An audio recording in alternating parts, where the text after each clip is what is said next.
Hello and welcome you all world affairs. मैं हूं प्रशांत Dhawan. Now recently India ने दो बहुत ही इंपॉर्टेंट स्टेप्स चले हैं जिसको लेकर अब दुनिया भर में ना एक क्वेश्चन रेस किया जा रहा है कि क्या इंडिया एक डायरेक्ट मैसेज भेज रहा है यूएसए को विद फ्रांस एंड रशिया। यहां पर आप देख पाओगे, इससे रिलेटेड आपको आर्टिकल दिख जाएगा। और बाय द वे, आप अगर ऑनलाइन देखोगे ना, यूएसए के वेरियस जियोपॉलिटिकल एनालिस्ट, इनके न्यूज एंकर, कॉलमिस्ट, सब लोग ये क्वेश्चन रेस कर रहे हैं कि क्या भारत डायरेक्ट एक मैसेज सेंड कर रहा है यूएसए को कि सिंस आप लोगों ने जो खालिस्तान वाला इशू है, जो पन्नू वाला इशू है, ये गलत तरीके से हैंडल किया इंडिया के साथ, पाकिस्तान के साथ भी आप देख लीजिए यूएसए के रिलेशंस धीरे धीरे बेहतर हो रहे हैं। तो उसके रिस्पांस में क्या इंडिया ने एक ज्यादा बड़ी आउटरीच स्टार्ट कर दी है, मतलब आप कह लीजिए ज्यादा गहरी दोस्ती बनाने का एक प्रोसेस स्टार्ट कर दिया है फ्रांस और रशिया के साथ।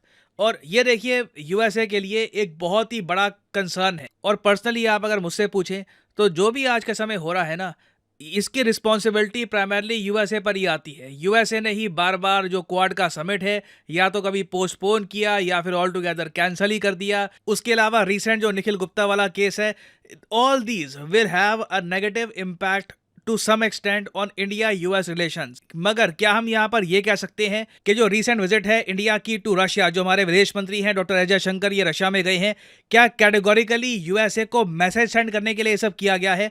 इस बात को हम प्रॉपर्ली स्टडी करेंगे। नाउ इस टॉपिक से रिलेटेड ना जो भी डिस्कशन आज के समय हो रही है, जो भी डिबेट्स हो रही हैं, ये सब शुरू हुई थी जब यूएसए के एक फॉर्मर एम्बेसडर, जी हाँ, यूएसए के एक फॉर्मर एम्बेसडर ने ट्विटर पे जाकर एक आप कह लो अजीब सी स्टेटमेंट ये कर दी कि बहुत सैड बात है कि डॉक्टर एस जयशंकर रशिया में गए हैं। जो इनकी ये ट्वीट है ये मैं आपको दिखाना चाहता हूं।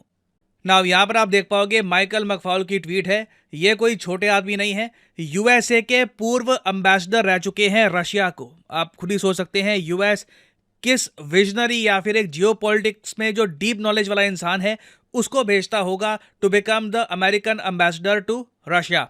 उसके अलावा कुछ और कंट्रीज को भी ये रिप्रेजेंट कर चुके हैं यूएसए के लिए।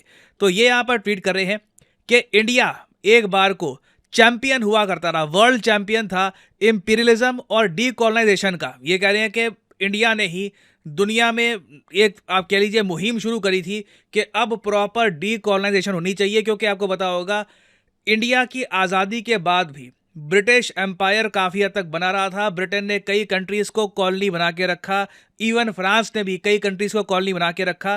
तो इंडिया ने बहुत ज़्यादा एक क्रिटिकल रोल प्ले किया था इन सब कंट्रीज़ पर, यूके पर, फ्रांस पर दबाव डालने का कि अब कॉलोनाइजेशन का एरा ख़त्म हो चुका है। जिस तरीके से हमको आज़ादी मिली थी, इन कंट्रीज़ को भी आज़ादी दो। ये बात ये बिल्कुल ठीक कह रही है कि इंडिया बिल्कुल एक इस मामले में वर्ल्ड चैंपियन जो आप कह लीजिए वो इंडिया ने भूमिका निभाई है।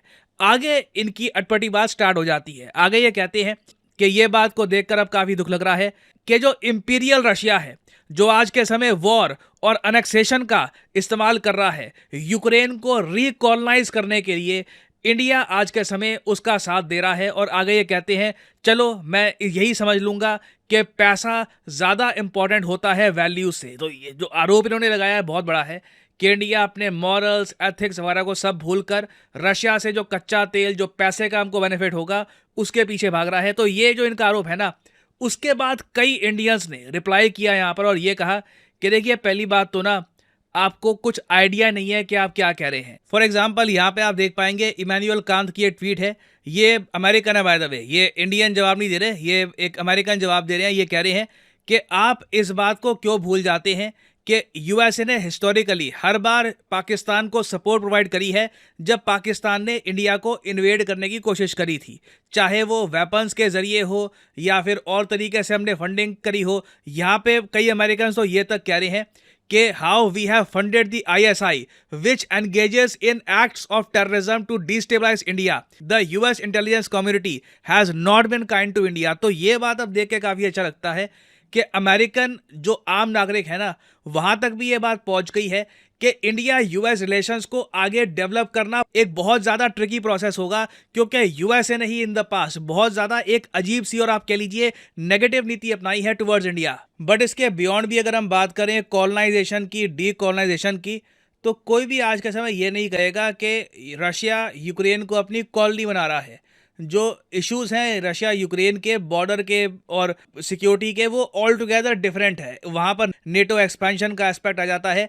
कुछ ऐसा नहीं है कि रशिया अपना खुद का कोई ग्रेट ब्रिटेन का जो एम्पायर था कि इन यूक्रेनियंस को गुलाम बनाकर रखेंगे, ऐसा कुछ रशिया बिल्कुल भी नहीं कर रहा। तो ये जो स्टेटमेंट है ये भी काफी ऑड है।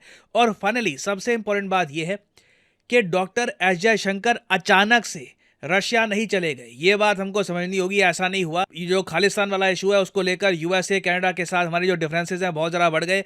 उसके बाद सडनली एक प्लान ये बनाया गया कि इमैनुअल मैक्रों को इनवाइट करो as Republic Day chief guest. अगर बाइडन नहीं आ रहा तो इमैनुअल मैक्रों उसकी जगह आ जाएंगे। और फिर उसके बाद जयशंकर साहब ने कहा कि चलो मैं रशिया भी जाता हूँ, प्रॉपर एक जवाब देंगे यूएसए को। नहीं, ये जो इनकी विजिट थी टू रशिया ये एक्चुअली शेड्यूल्ड थी। और एक्चुअली मैं तो यहाँ पर ये कहूंगा कि मेन आइडिया था कि मोदी जी जाएंगे रशिया। ये मैं आपको बता चुका हूँ इससे पहले। ये दूसरी बार है लगातार जब पीएम मोदी ने स्किप किया है इंडिया रशिया का समिट। नहीं तो वैसे शेड्यूल ये था इनिशियली कि मोदी जी रशिया जाएंगे, but since Modi ji Russia नहीं गए तो जयशंकर साहब ने रिप्रेजेंट किया है। और आपने एक बात ये भी देखी होगी कि यूजुअली जब विदेश मंत्री जाते हैं ना रशिया, तब व्लादिमीर पुतिन डायरेक्टली उनसे मिलते नहीं हैं क्योंकि वो प्रेसिडेंट हैं। उनसे सरगई लावरोव मिलते हैं या फिर जो बाकी ऑफिशियल्स हैं वो मिलते हैं। मगर डॉक्टर एस जयशंकर से स्पेसिफिकली व्लादिमीर पुतिन भी मिले हैं। हालांकि मैं यहाँ पर यह कहूँगा कि जो टाइमिंग है इस विजिट की कोइंसिडेंटली, सिंस पहले ये शेड्यूल थी, कोइंसिडेंटली एक ऐसे टाइम में हो रही है जब इंडिया यूएस रिलेशंस को भी थोड़े से झटके लगे हैं। और जयशंकर साहब ने भी इस बात को नोट करते हुए रशिया में बहुत ही इंपॉर्टेंट स्टेटमेंट्स दी हैं। फॉर एग्जांपल इन्होंने यहाँ पर यह कहा कि जो रिलेशनशिप है रशिया और इंडिया का ये बहुत ज़्यादा डीपर है। It is much deeper than defence relations या फिर एनर्जी पार्टनरशिप। जियोपॉलिटिकल लेवल पर दोनों कंट्रीज़ को एक दूसरे की आवश्यकता है। और साथ ही साथ ना ऐसा नहीं है कि ये सिर्फ गए वहाँ पर कुछ सेमिनार्स अटेंड किए, पुतिन से मिले, लावरोव से बात करी। नहीं, एक लंबी 5 डे की इनकी विजिट है। इन्होंने रशिया में जो बहुत सारे इंडोलॉजिस्ट हैं उनसे ही बात करी। जी हाँ, रशिया में बहुत ज़्यादा डीप स्टडी होती है इंडिया पर, किस तरीके से इंडियन डायस्पोरा से बात करनी है, किस तरीके से इंडियन गवर्नमेंट के साथ एंगेज करना है।